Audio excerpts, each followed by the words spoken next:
साथियों नमस्कार। मैं फिर से एक प्रेरणादायक कहानी थॉमस अल्वा एडिसन की कहानी के साथ प्रस्तुत हूँ। साथियों, थॉमस अल्वा एडिसन जब छोटे थे, जिस स्कूल में पढ़ने जाते थे, वहाँ के बच्चे और अध्यापक उन्हें मंदबुद्धि बालक कहते थे, क्योंकि थॉमस अल्वा एडिसन अपने अध्यापकों से ऐसे क्वेश्चन करते थे कि वहाँ के अध्यापक इनसे तंग आ चुके थे। वो कहते थे कि पक्षी उड़ते हैं तो उनके पंख होते हैं, फिर पतंग क्यों उड़ती है जबकि उसके पंख भी नहीं होते। ऐसे क्वेश्चन सुनकर इनके अध्यापक बहुत परेशान होते थे। ऐसे में इनके प्रधानाचार्य ने एक नोटिस देकर इनकी माँ से कहा कि आपका बच्चा हमारे स्कूल में पढ़ने के लायक नहीं है, अतः इसे बाहर निकाल दिया जाएगा। माँ ने यह बात सुनकर वह नोटिस अपने पास रख ली और अपने बच्चे को स्कूल से बाहर निकाल लिया। साथियों, उस समय वो नोटिस देखकर बालक थॉमस अल्वा एडिसन ने अपनी माँ से पूछा, माँ, ये कैसा लेटर है? माँ ने कहा, बेटा, इस लेटर में लिखा है कि आपका बेटा बहुत ही महान और उच्च बुद्धि वाला है, अतः इसको पढ़ाने के लिए हमारे पास योग्य शिक्षकों की कमी है,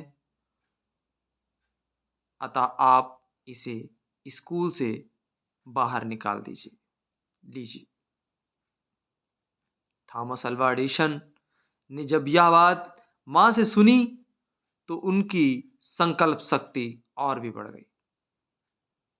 निश्चित रूप से एक संकल्प ही आपकी सृष्टि को रचता है, यह बात इससे सिद्ध होती है, क्योंकि माँ ने बचपन से ही उनके दिमाग में यह बीज बो दिया कि बेटा, आप मंद बुद्धि नहीं हैं, आप कुशाग्र बुद्धि, तेज बुद्धि के हैं।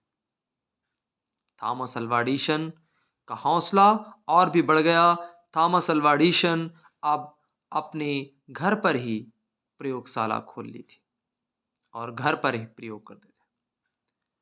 बहुत सारे प्रयोग करने के बाद भी जब वह सफल नहीं हुए तो बहुत सारे व्यक्ति बाहर इनसे कहते थे कि क्यों, क्या हुआ, आप तो अभी भी प्रयोग में ही फंसे हुए हो, अभी भी आप प्रयोग कर रहे हैं, कई वर्षों से आप प्रयोग में अभी भी क्या पा रहे हैं, आपको क्या मिल जा रहा है, क्यों ना इसे छोड़कर कुछ और कर लो।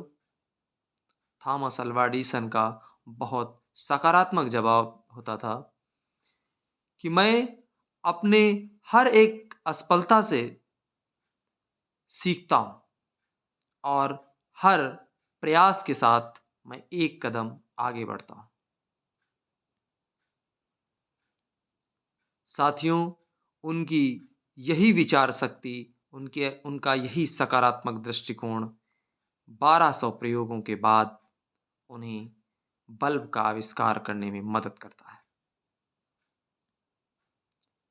साथियों, जिस प्रकार थॉमस अल्वा एडिसन जी अपनी हर अनुकूल या प्रतिकूल परिस्थिति में हमेशा सफलता का रास्ता ढूंढते रहे, निश्चित रूप से हम सभी को भी उनसे यह बात सीखनी चाहिए कि हम सब भी हमेशा हर स्थिति में, स्थिति अनुकूल हो या प्रतिकूल, हमें अवसर ढूंढकर उससे अपनी मंजिल तय करनी चाहिए। धन्यवाद दोस्तों।